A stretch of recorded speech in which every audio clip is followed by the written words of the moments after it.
Não sei se começou. Vem, começou?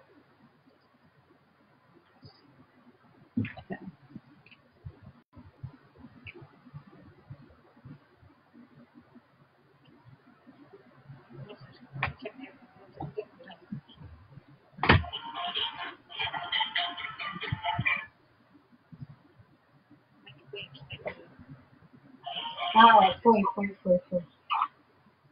No fim, tá.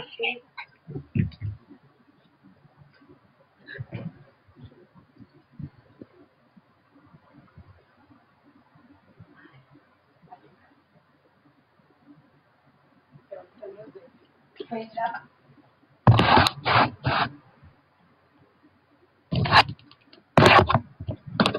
Jô, fica aqui.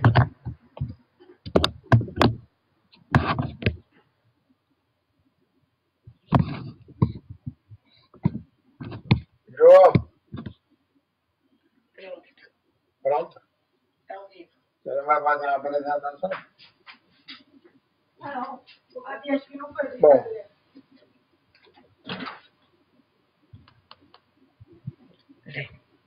Feito. Foi.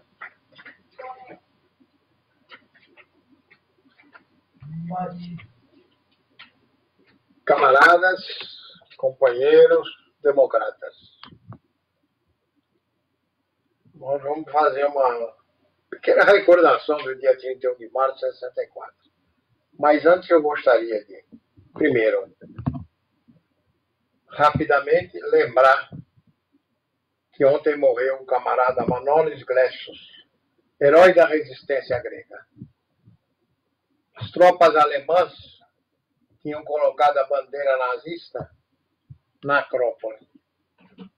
Manolis, com mais um camarada, trocou a bandeira nazista pela bandeira grega. Foi um ato importante porque incentivou a resistência do povo grego contra os alemães. Eu não digo alemão nazista, porque a maioria do povo alemão apoiou os nazistas. Então, até hoje a Alemanha não pagou para a Grécia, e essa era uma das lutas do Manolis, os prejuízos causados com a invasão. Levaram o ouro, levaram o dinheiro todo do Banco Central da Grécia e nunca devolveram. Bom, camaradas, vocês, alguns já me conhecem, meu nome é Aníbal Ortega. E por que eu vou lembrar 64? Porque eu tenho um passado antes de mim, que não foi construído só por mim. Tem um passado, eu venho de uma família comunista. Meu avô, o pai de mãe, ele foi um dos organizadores, fundadores do Partido Comunista do Brasil, PCB, aqui em Santos, junto com o doutor Rafael Sampaio e com o doutor Gilberto de Andrade Silva.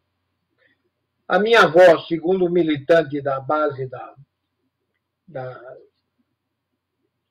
da Sorocabana, um ferroviário, ele me disse, a sua avó, não sei se ela era do partido, mas ela cumpria as tarefas do partido. Por parte de pai, meu avô era uma pessoa especial, um homem que nasceu com o objetivo de servir, um humanista. E em 1935, ele era médico, chefe da patologia na Santa Casa. E em 1935, ele passou a ser dirigente da Aliança Nacional Libertadora. Quando a aliança é dissolvida e a aliança vai para a luta armada, ele é preso e fica 2 anos preso. Apesar de sua especialidade é a luta contra a tuberculose, ele pegou a tuberculose galopante, logo que sai da cadeia, e em 2 meses morreu. Os meus pais Minha mãe militou no Socorro Vermelho, que era uma entidade internacional voltada para ajudar a família dos comunistas e revolucionários presos. Em determinado momento, ela também teve que sair de Santos, foi morar com os parentes de São Paulo, que estava ameaçado de prisão. Meu pai, em 1935, também foi preso junto com o pai dele. Depois, quando é solto, a família recebeu a informação que ele ia ser preso outra vez e ele foi mandado para Mato Grosso, lá para uma fazenda de uns conhecidos. Depois eles se afastam na década de 50 do PCB e do Partido Comunista do Brasil, PCB, mas a ligação com o partido sempre continuou. Todo mês ia um assistente, uma ligação do partido, levar o jornal e pegar a contribuição. Na década de 50, o partido deixou na casa da minha avó uma mala de viagem de couro muito grande e que tinha documentos e armas. Eu me lembro que eu olhava no quarto e lá de tanto tempo vinha um dirigente do partido e limpar as armas e passar óleo nelas, deixar elas preparadas. Isso foi até 64, que aí, em 64, com o golpe, eu peguei as armas e entreguei para quem ficou na direção do partido. E não sei o que fez dela, porque usada não foi. Então, essa foi a minha trajetória. Essa ligação do partido com o meu pai e com a minha mãe, ele chamava Nelo Borgomoni. Nelo Borgomoni. E o Nelo, ele, uma dessas vezes, na década de 60, ele falou para mim se eu não queria entrar para a Juventude Comunista. Eu concordei, tudo bem. Aí um dia, uma noite, veio lá um camarada, o José Alves Santos Filho, que militava no Centro Estudante, era da Juventude, estava no Centro Estudante. Acho que era vice-presidente, enfim, era da diretoria que estava dirigindo o centro. E aí, a partir daí, comecei a reunir na juventude, comecei a participar de cursos e as tarefas que tinha. Quando os americanos bloquearam Cuba, na crise dos mísseis, a juventude, assim como as outras células, Petróleo, Porto, receberam a incumbência de fazer pichação na cidade. Pichação era escrever nos muros. E antigamente falava pichação, porque era piche mesmo. Hoje não é mais assim. Mas era piche. Depois nós aprendemos a fazer um lápis com sebo e pó de sapato.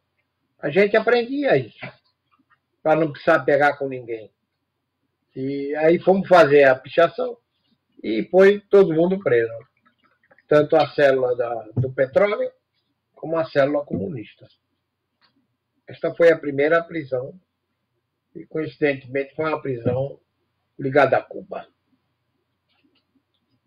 A gente começou a atuar no centro, dos estudantes. Fizemos algumas coisas muito... Em 63, nós iniciamos um trabalho para não deixar aumentar as taxas escolares. Hoje não tem mais isso, mas naquela época, toda escola particular, ela cobrava uma taxa de matrícula. E todo ano aumentava muito. E esse ano a gente, como forma de mobilizar, iniciamos um projeto para mobilizar os estudantes contra isso. E fomos vitoriosos. Nós conseguimos mobilizar.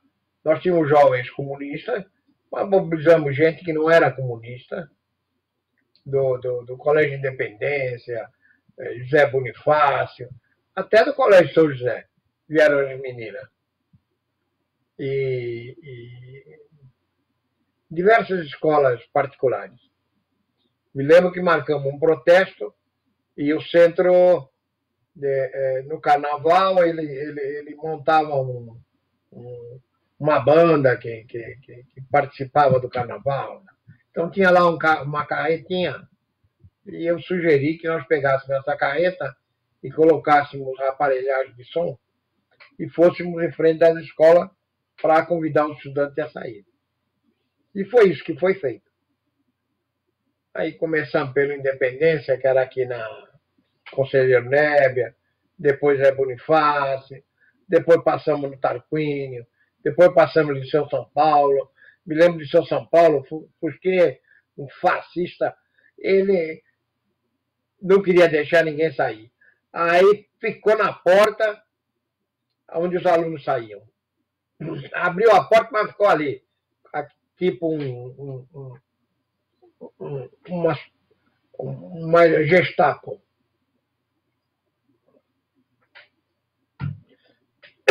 Aí a minha irmã, a Elizabeth, ela enfrentou ele e saiu.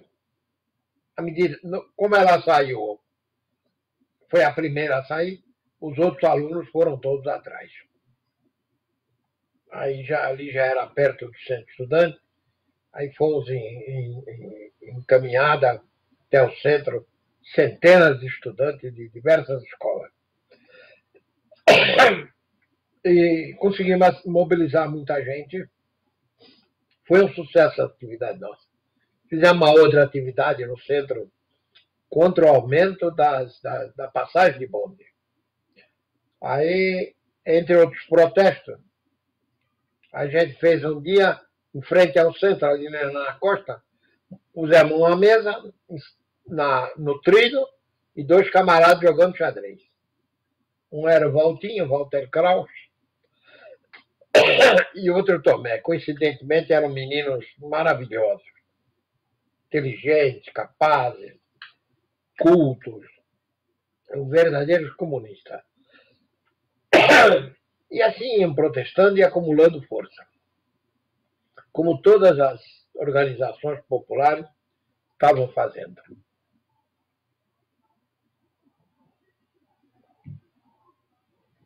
Só que já estamos chegando em 64.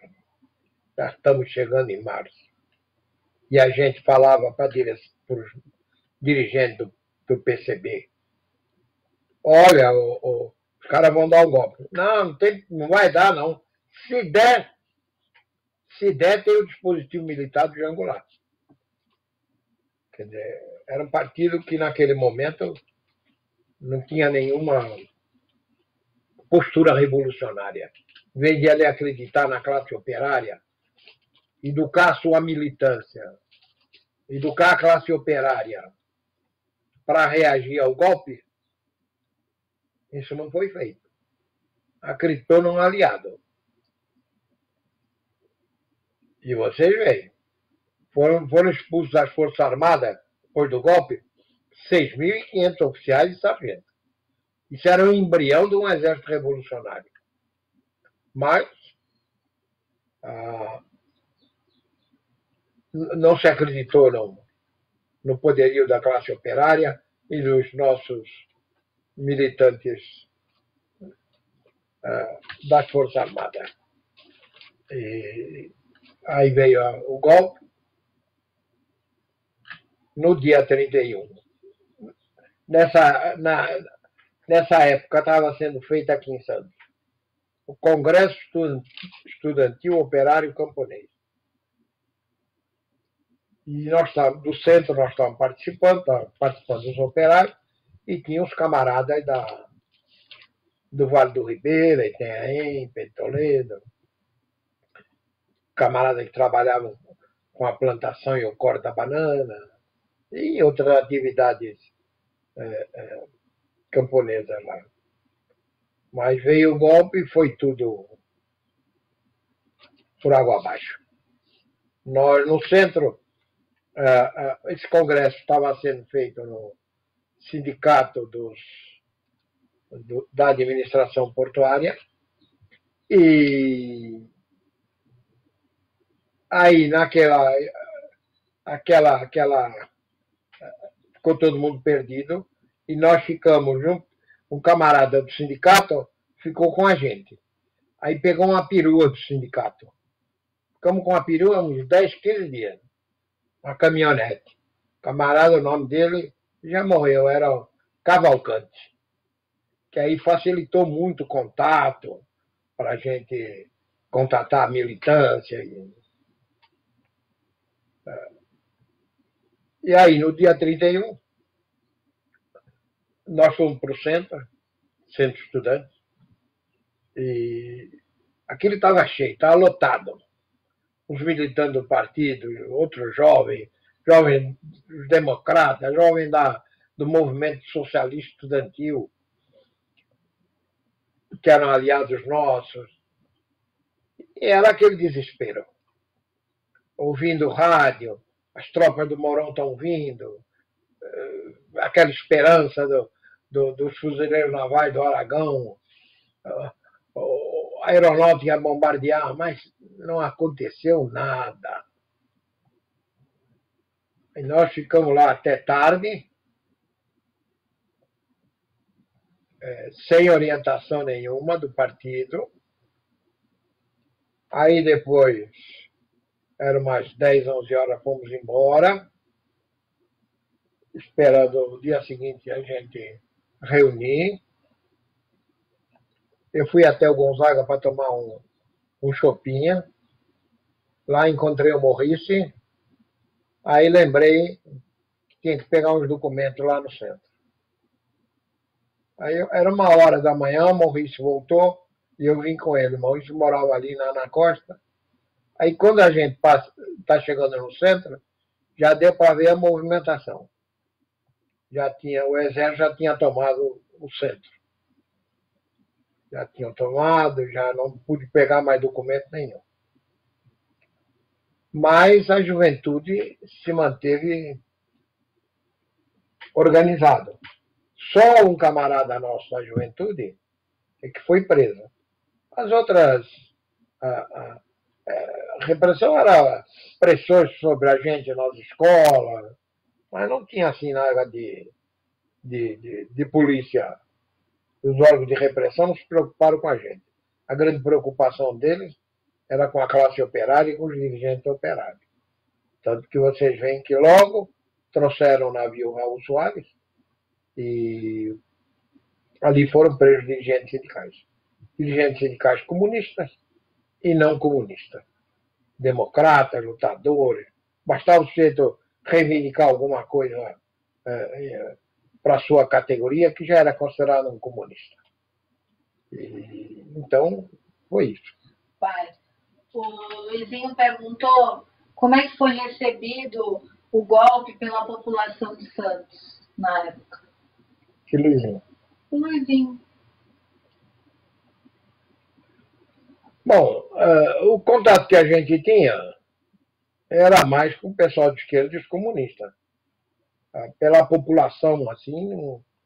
Eles, aqui em Santos, foi feita uma passeata da igreja. Era passeata com Deus, pela liberdade. Tinha outro nome, como é que era? Uma família, né? Deus, família, pela liberdade. Eu me lembro que estava aqui em Santos um camarada da Bahia, filho do Dante Leonelli, Domingo Leonelli, que depois foi deputado federal pela Bahia. E aí o Domingo, na reunião da juventude, o que é que ele propõe? Que jogasse Pimenta do Reino onde ia passar a caminhada. Por quê? Lá no Nordeste, quando ele queria acabar um baile, jogava pimenta do reino no chão. A mulherada dançava tudo de saia. Hoje não, a maioria é calça comprida. E aí a pimenta começava a subir, acabava o baile. E ele propõe isso. Vamos comprar um saco de pimenta do reino, vamos pôr na rua, aqui logo acaba a caminhada. Mas o quê? Quando o partido soube, faltou só intervir na juventude. Ficaram bravos aqueles velhos dirigentes. Ficaram bravos, porque a orientação do partido não era essa. Ficaram bravos. Talvez fosse, ia ser até engraçado. Esse camarada, o Domingos, ficou aqui em Santos, estava de férias, e depois no golpe ele se entrosa na direção, e junto com mais uma camarada nossa, e o partido, a direção do partido toda recua, e quem ficou dirigindo era o quarto ou quinto escalão do partido, e o Domingos, com essa camarada, eles costuraram a organização do partido, foram visitando um por um, inclusive a metralhadora e as armas eu entreguei para ele, e ele entregou para o que seria o secretário político. E há quem diga que o sujeito depois jogou lá na Ponte Pense. Então foi isso. A grosso modo foi isso. A juventude acaba o golpe. Com o golpe dado, a juventude se manteve organizada. Como eu falei, só um camarada foi preso. Nós tínhamos uma célula muito grande no Canadá, ela se manteve organizada, e em outros lugares, outras escolas. Tanto que isso possibilitou que em 67 nós tomássemos o centro de volta, em plena ditadura. Fizemos um planejamento muito bem feito. O secretário político da juventude era o Edivaldo, e ele, feito muito inteligente e muito habilidoso. E aí a gente pegava o bonde todo dia, ele ia trabalhar na humanitária, eu trabalhava no cerco. Íamos conversando e trocando ideia como fazer. Aí o Edivaldo foi para o Luiz Amacuco, eu fui para o Martim Afonso, Paim se consolidou no Zé Bonifácio, a célula da juventude no Canadá foi refeita foram feitos outros recrutamentos. E aí, em 67, nós fomos para o centro, pegamos o jeito que os militares colocaram ele lá, e convencemos ele que nós queríamos reativar o centro. Ninguém falava que era comunista, que nós queríamos montar uma junta governativa. E foi aceita, e nós montamos uma junta governativa para dirigir o centro estudante. Eu, inclusive, fiquei nessa junta. Essa documentação toda, quem tinha arquivado era o jornalista Paulo Matos, que participou na época com a gente. E eu participei da junta governativa, depois avançamos, fizemos uma grande passeata em 68, colocamos alguns políticos na frente, Gastone, Tarquínio, Justo, Chico Prado, mas era um político engraçado. Era um político que depois a gente criticava ele. Mas em 64, o escritório do Chico Prado, que era filho de um antigo e valoroso comunista, Tennyson de Oliveira Prado, e que o Gastone trabalhava lá, defenderam, todos os comunistas presos foram defendidos por eles, sem cobrar nada. Então, as coisas são assim e mudam, né? Às vezes os caras já não eram comunistas, mas eram os democratas e ficavam indignados de ver processos injustos contra os comunistas. E defenderam os camaradas na justiça e na justiça do trabalho para que não perdessem os empregos. Fizemos essa primeira passeata. Na segunda passeata estava chamada, quando nós chegamos na Praça Mauá, tinha mais polícia do que gente. Muita polícia. Aí, imediatamente, nós resolvemos que não ia fazer a passeata. Mas os camaradas... Aí acertou o quê? vamos lá para o Valongo, porque é a hora aquela hora ia chegar os trens com os trabalhadores da Cosipa. Vamos para lá e vamos fazer uma mobilização dos trabalhadores, fazer discurso e tal. E aí foi. Aí, quem vai falar? Ah, você. Eu digo, não, eu não vou falar, que eu não gosto de falar, não sei falar. Você vai. Aí tocou para mim essa tarefa. Olha, não passava uma linha. Aquilo já tinha polícia lá no Valongo, mas nós estamos lá uns 20 ou 30 jovens, e fizemos manifestação, gritamos, fizemos o discurso e aí dispersamos. E depois ficamos sem o centro. Mas a juventude, a princípio, se manteve organizada. Você acha que faltou a orientação de um partido revolucionário naquele momento? Eu acho que naquele momento faltou um partido revolucionário para o Brasil.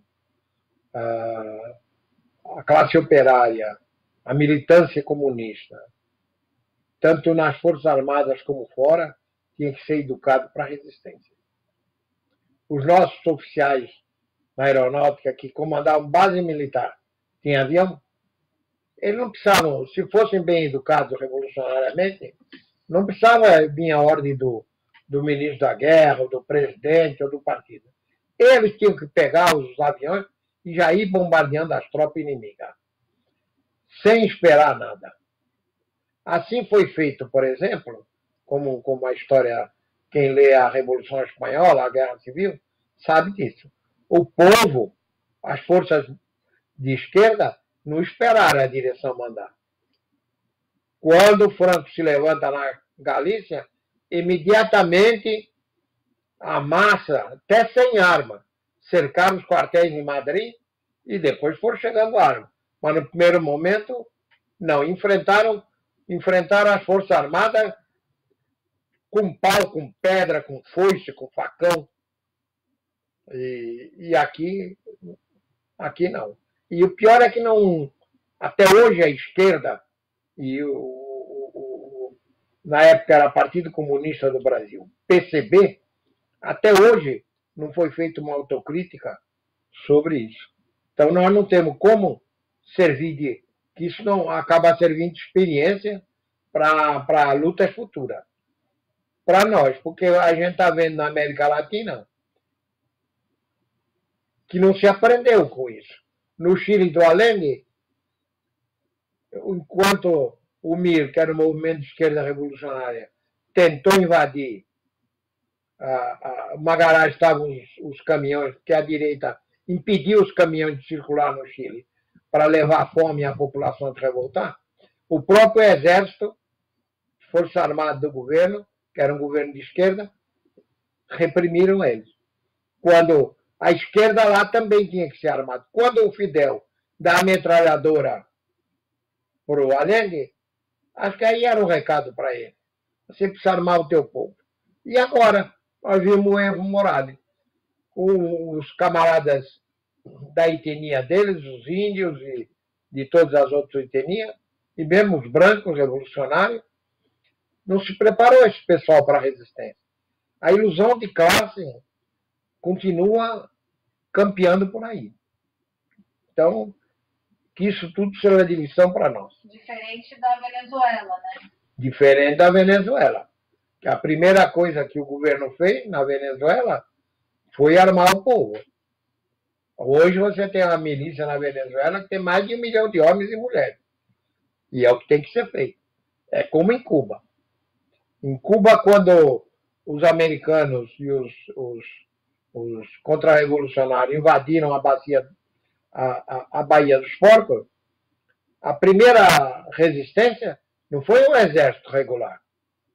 Foram as milícias, foi o povo que não deixaram os caras entrar. Mesmo assim, os caras entraram uns 200, 300 metros. Mas o povo resistiu como pôde. Aí deu tempo para chegar o exército cubano e expulsar os inimigos. Então, os comunistas, os revolucionários, eles têm que acreditar na massa. tem que trabalhar com esse povo, tem que organizar. É como hoje. Nós precisamos, eu não tenho bola de cristal, não sei como, mas não adianta a gente fazer trabalho com classe média. Classe média é importante, como base de apoio, mas para fazer a revolução, quem vai fazer a revolução é a classe operária e são os moradores da periferia. Esse povo sofrido, esse povo que às vezes lhe falta comida, pega uma condução, demora 2 horas para chegar no emprego, mora em cima de palafita, um está almoçando aqui, o outro está fazendo cocô na outra casa. É um fedor insuportável. E esse é o povo que nós precisamos aprender a trabalhar. Fazer recrutamento, preparar uns quadros e trabalhar com esse povo, para preparar para a reviravolta. Pai, o Marcos perguntou se houve alguma mudança significativa na linha teórica do PCB após o golpe de 64. Não. Logo depois do golpe, como houve uma série de críticas à postura pacifista do PCB, a direção criou, direção central, o trabalho especial. Então, pegava meia dúzia numa cidade, meia dúzia na outra, fazia treinamento, mas tudo era para inglês ver. Tudo para inglês ver. Não era efetivamente dizer, não. Eu, em determinado momento, eu me perguntei, até há pouco tempo, como é que homens com a capacidade do Marighella, Jacob Gorender, Câmara Ferreira, Rolando Frati, Marival e quantos outros, de homens e mulheres, que depois foram para a luta armada, não foram antes.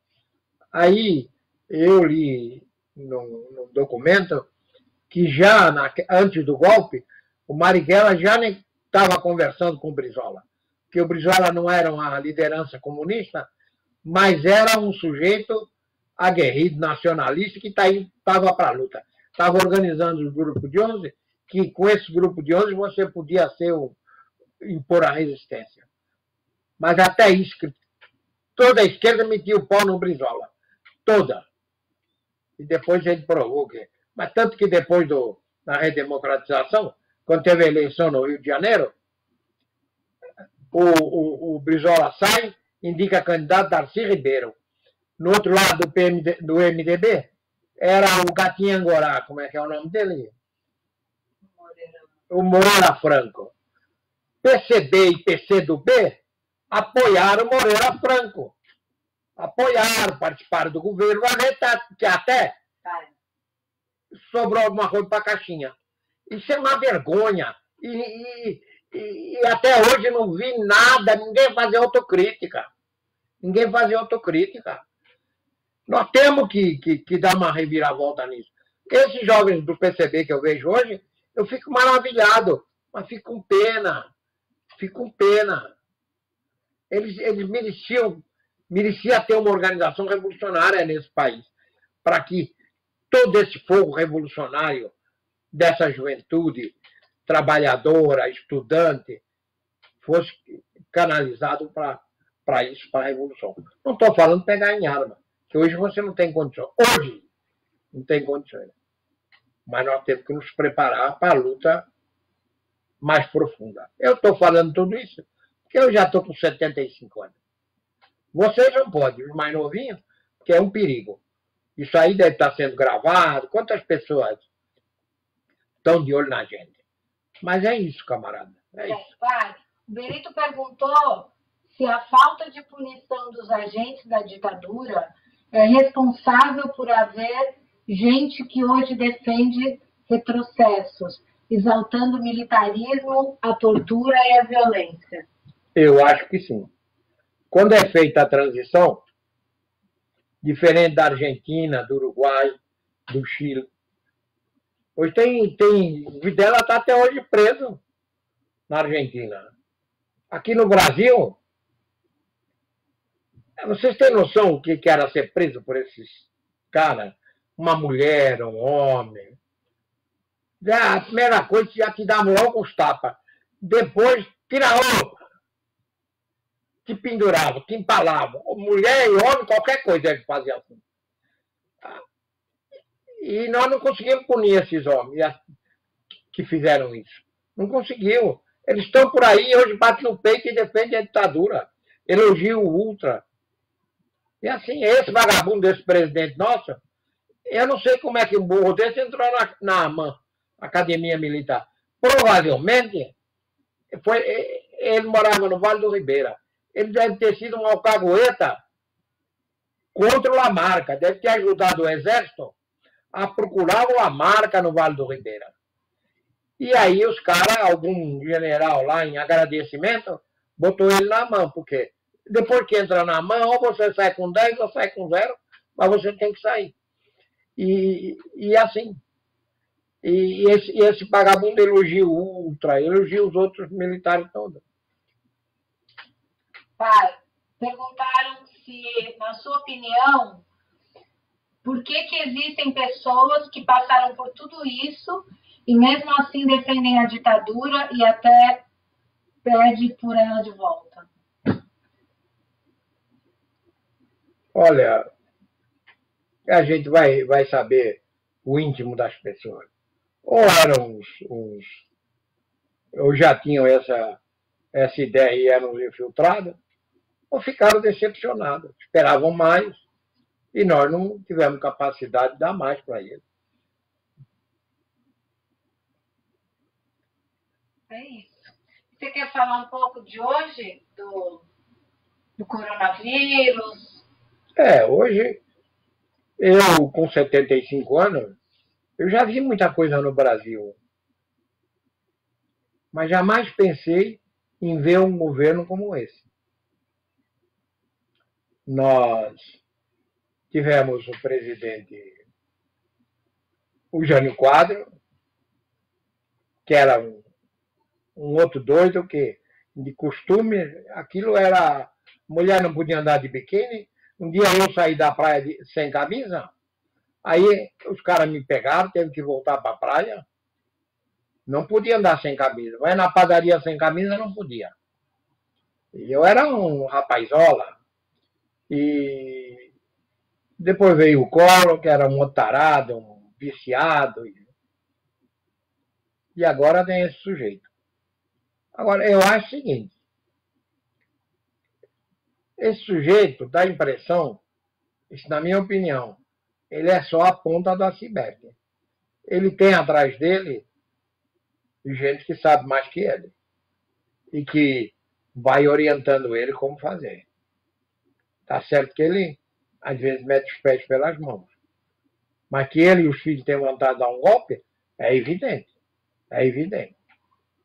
Que eles têm feito algumas atitudes que fizeram para ganhar apoio, mas não deu certo.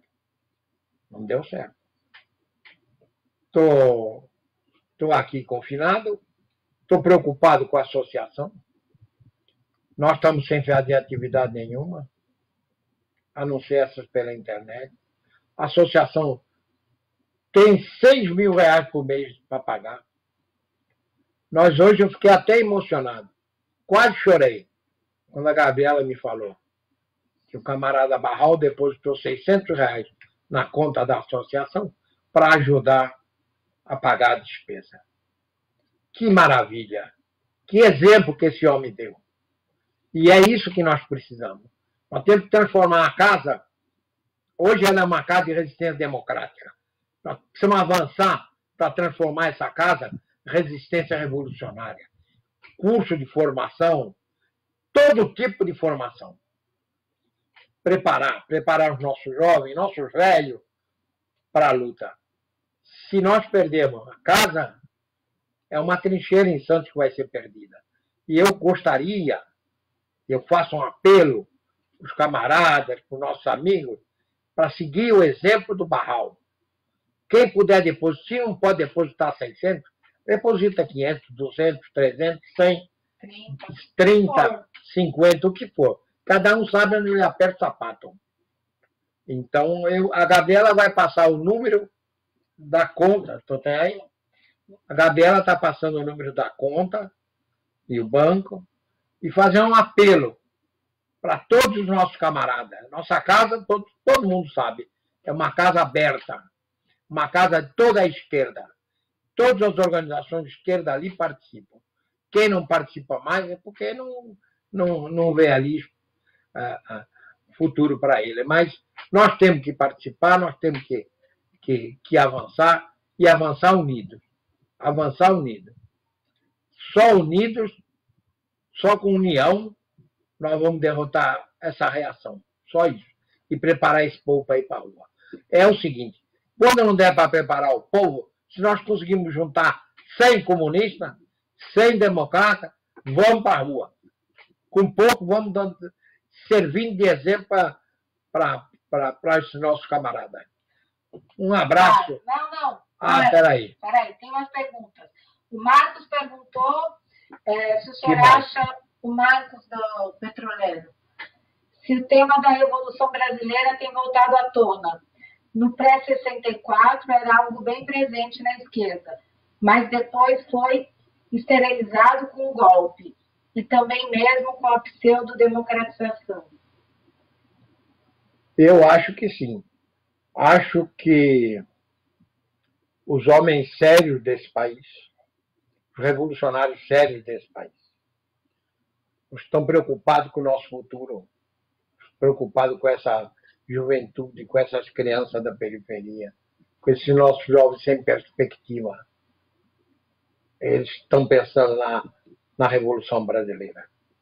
E isso que eu tenho observado, não são só os coletivos revolucionários, que eu não sei se vocês sabem, existem uma quantidade enorme de pequenos coletivos revolucionários, que não se acham representados nessas organizações legais que estão aí.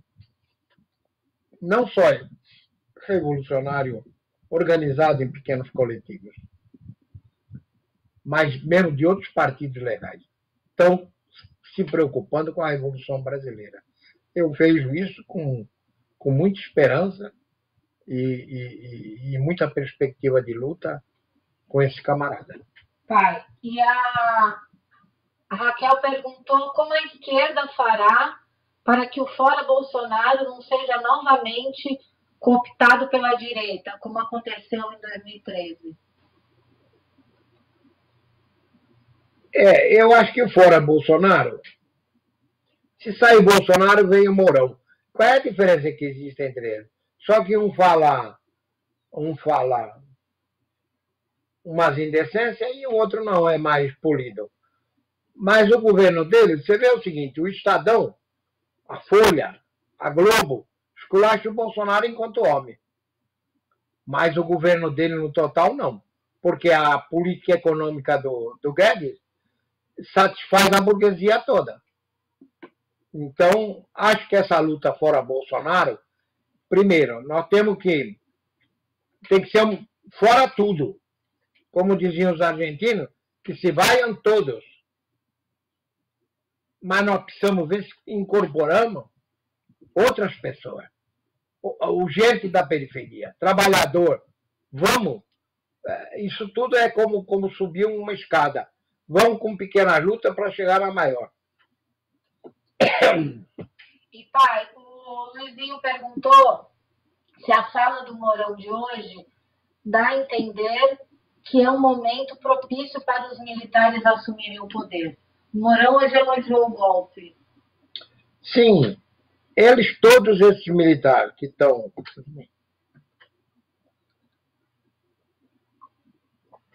no governo do atual ou no que não estão, todos eles elogiam o golpe, o golpe de 64.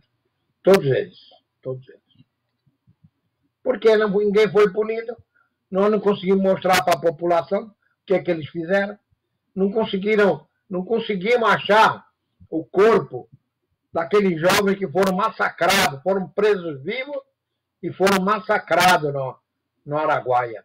Não conseguimos achar o corpo do Davi Capistrano, o pai do Davi, nosso prefeito, e de outros 13 dirigentes do Partido Comunista Brasileiro, do Comitê Central, aqueles que eram considerados no Comitê Central talvez mais à esquerda, que aí você vê como é que é a repressão. Mataram os melhores e deixaram Roberto Freire, Jarbas de Holanda, o Dias e outros. Mataram que ia ter a redemocratização, então vamos assassinar esse melhorzinho. E deixaram o Cangalho para dirigir o PCB. Então nós não conseguimos punir, não conseguimos mostrar o que aconteceu. E mesmo gente do povo, hoje fala que queria o golpe. Esquece que naquele tempo eles só saíram porque a economia deles estava indo estava em frangalho. O país estava andando para trás. E a corrupção foi grande. O Andreasa era conhecido como ministro dos 10%, quando construiu a ponte Rio-Niterói. A Transamazônica, aquilo foi uma roubalheira grande. Eles iam construir a ferrovia do Aço, ligando São Paulo a Minas, construíram uma parte só, a outra parte ficou abandonada, mas gastaram o dinheiro todo. Então, isso não mostramos isso para a população. Mas é isso, Luizinho. Agora eu vou me encerrando. Então vamos encerrar. Porque hoje tem mais.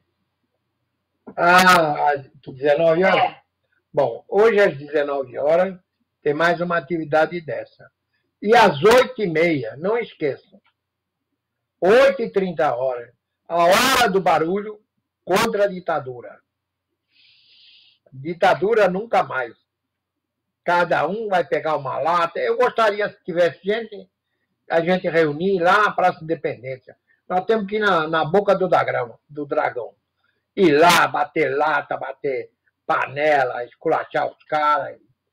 Tinha que ser assim, contra a ditadura. Mas se não der, cada um fica na sua casa, sai na janela do seu prédio, enche o saco dos vizinhos e se for do Bolsonaro, e fazemos nosso protesto. Um abraço, camaradas. Hasta la vitória sempre.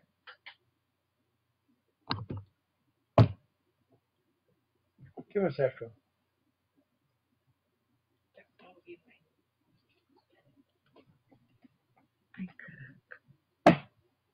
A conta tu não deu.